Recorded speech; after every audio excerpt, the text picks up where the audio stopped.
Welcome to the Emporia Public Schools podcast. I'm your host, Dr. Allison Anderson Harder, Superintendent. This podcast is our way to provide students, staff, parents, and community members easy access to information on a variety of topics. Once you've listened to an episode, we encourage you to use the electronic link to provide feedback or ideas about the episode to which you just listened to, or to share ideas for future episodes. Today, I'm visiting with Mrs. Keri Paul, Purchasing Inventory Specialist. Good morning, Keri. Good morning. How are you? I'm good. How are you? I'm good, thanks. Thanks for being here. Yeah, you're welcome. I'm excited. Well, we're going to just dive right in. So talk to us a little bit about the position and how you ended up at Emporia Public Schools. Yeah, so actually, I'm from Emporia. My husband and I we lived in Wichita for a couple of years, moved away and came back. But yeah, we're from here. My husband worked for the school district last year, and he'd known that I was looking for something different, something to fulfill needs in a different way, make me feel a little bit happier going to work. And as a sub, he was really happy with what he did last year. So he told me this job was open and he thought that it would be really good for me, thought it would be a good fit. And he was right. I've actually been really happy, and it's been fulfilling a lot of my kind of, I don't want to say OCD, but a little bit of OCD. The organization part of it and the problem solving part of it has been very satisfying to me. So yeah. And it's kind of weird. I feel like I kind of married into education. My husband's family, actually, they've been in the district forever. Mr. Paul, he was everybody's art teacher at the middle school for years and years. And then Cindy Paul, she also taught here for years and years.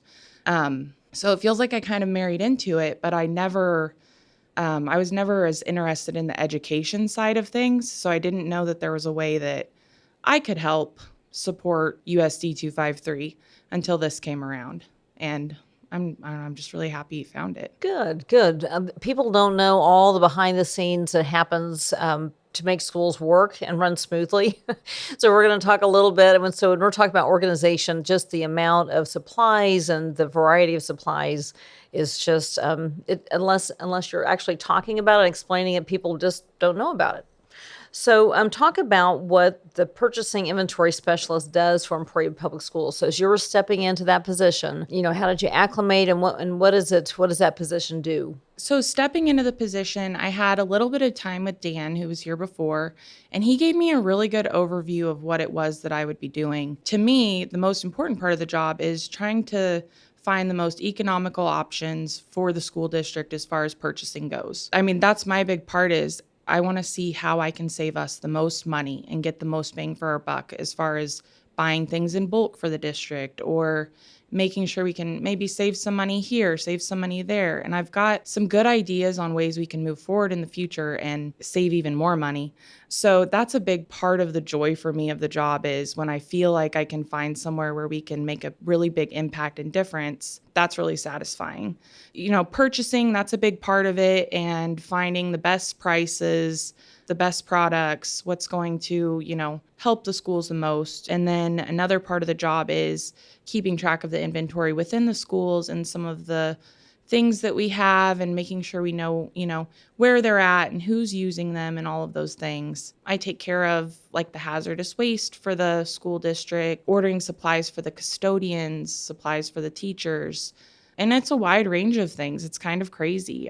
Each day I've had a new kind of task come in front of me, and it's been kind of fun trying to figure it out. I've found that Dan left such good notes for me, so I can go back and see, what Dan had done in the past and figure out what it is that I need to do. And I'm hoping by bringing in like a fresh set of eyes, I'm bringing in some new policies, maybe some new practices in inventory to make it a little bit better.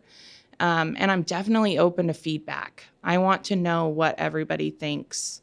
I want to know what they like. I want to know what they don't like.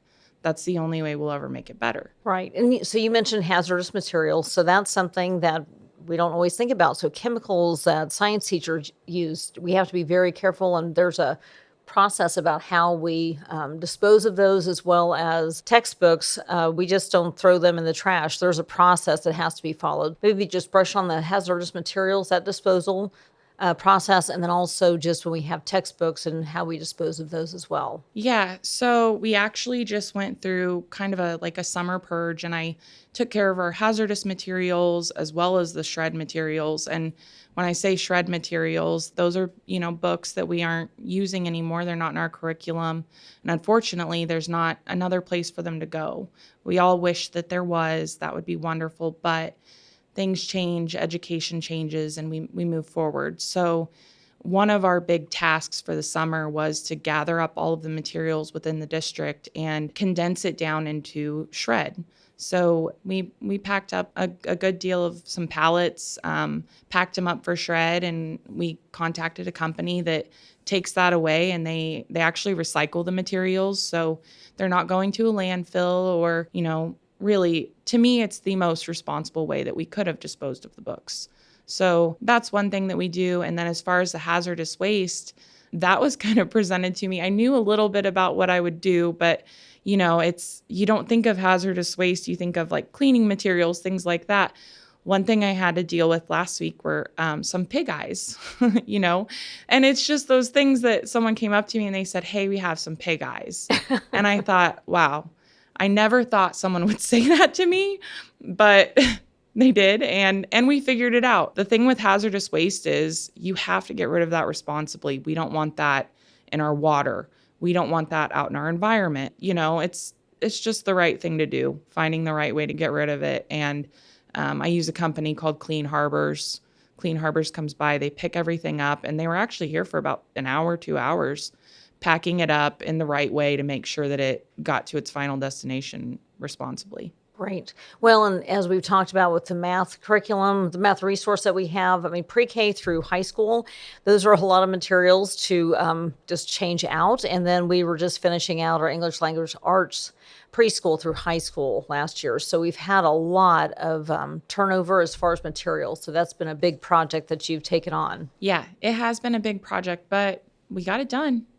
Dave and I, he's been a huge help to me. He knew a little bit about the position beforehand. And I would say as far as support goes, the Central Supply and Maintenance Building has given me endless support. They've all been really great. So that's the way we get it done. We all work together, and it was a big task, but it's a lot out of great there. Teamwork. Yeah. And now we have space. Yes, that is very important. Yes. So talk about the different supplies that you order and then just that process for ordering them. Gosh, we order so many different types of supplies. So whenever people ask me what it is that I do, I tell them, I'll buy anything from pens up to furniture, batteries, everyday supplies, cleaning supplies. I'm a big help with the food service supplies. I help support them as far as their, non-perishable items and making sure that they have those in stock. So yeah, I could really buy anything or try to find the best price for anything from a pen to a vehicle. It just kind of depends. And it's weird. It's strangely satisfying price checking things. And when you find the best price, it's like, yes, I got it.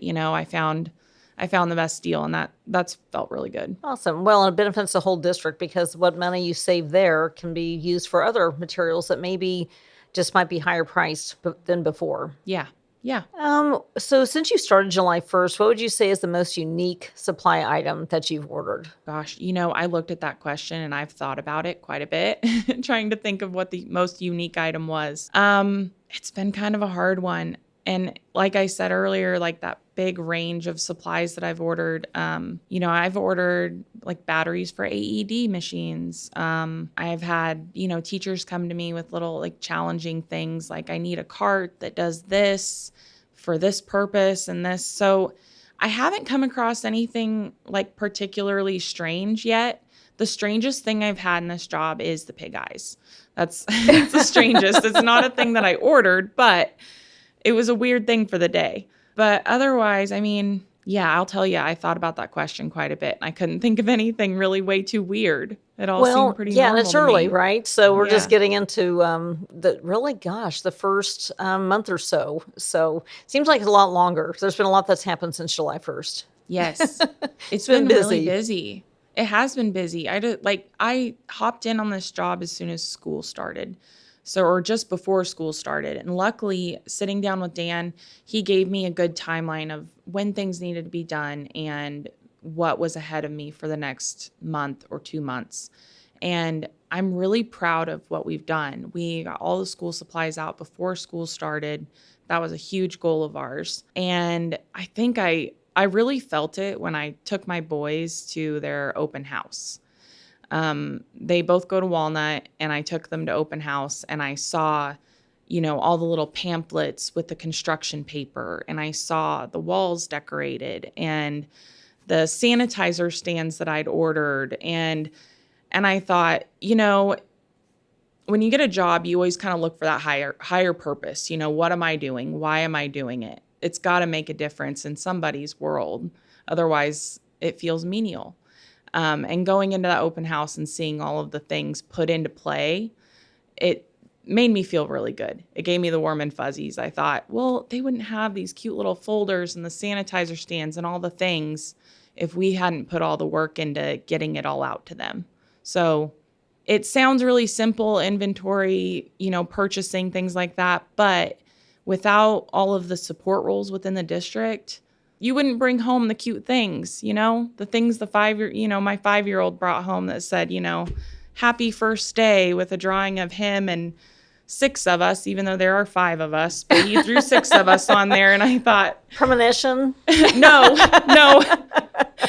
I hope not. We have our hands full right now. 3 boys, they're Keep a you handful. busy. Yeah, but they're sweet and they're all insanely different.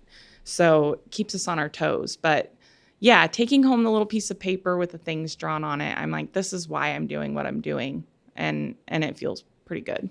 Awesome. That's got to be very rewarding. And I'm sure as you go through any of the schools, food service, you'll see a lot of those different supplies that you've ordered, and the work that goes behind, and maybe a little bit of going back and negotiating with some of the vendors to make sure that we're getting the best price too. Yeah. And knowing that it's for something bigger, it's not just myself, I'm not just shopping for myself. It's taxpayer money, I need to be responsible with it. I need to justify what I'm doing when I'm purchasing things. And I guess even assigning kind of like a bigger purpose to it like that makes it not feel so much like work. And that's part of it too. Like even a couple of months ago, my husband and I were having this conversation of what do we want to do? And it wasn't just, what job do we want? It was what do we want to do to make a difference in our community in Emporia? We've been back here for a couple of years, and, you can just go have a job, or you can do something that makes a difference. And when I got this job, and he got a job as a 4th grade teacher at Riverside, we both were in our kitchen and having a talk, and we said, this is where we can make a difference. You can make a difference with the kids. I'll make a difference in making it happen or helping support it, helping to support the mission of the teachers and make sure they have everything they need to give those kids the best education they can. That sounds like a really great discussion. It was, yeah. It felt really good. And I don't know about, couples, you have this conversation about, what do you want to do? What makes you happy? And we've never had that talk, where we both found something that we felt like we could make a difference with. Oh, well, awesome. Well, we're glad that you are both here working in Emporia Public Schools and your kids are going here. Thank you. That's awesome. We are too. Yeah. What are you most excited about for the school year? I'm really excited about a lot of the changes I'd like to make, honestly. Right now, I'm working on reorganizing a lot of things in the warehouse. Like I said, I came into it with fresh eyes. Dan had been there for a really long time, and anytime you bring in a new set of eyes, you see things differently or new ways to do it. So we're going to roll out some new practices throughout the year. I'm not going to hit everybody with them at once, but I'm really excited to start implementing them because I think they're really going to benefit the teachers. I want to bring in some items that are hot items for them that they really like to, that they're maybe purchasing on their own. Like I want to know what people want, what's popular. I want to make sure that our delivery is fast. If we're not delivering faster than Amazon, what's the point? We're right here. So that's one of my big goals is making sure that we get supplies to people as fast as possible. And Dave has been a big support to me. Dave drives the pony. He's been here for a while. And as far as supporting my mission to get things out fast, to reorganize things, he's right there with me. So that's good because I can't do it by myself, And then Emily working at the front, same thing. She is super supportive. And whenever I need help, she's right on it. And they're both really sharp. So I don't know. I feel really lucky. It's not always that you move in on a team of people and it just works and everyone gets along and we're happy and we're having a good time. So that's been really nice. Yeah, that's really important.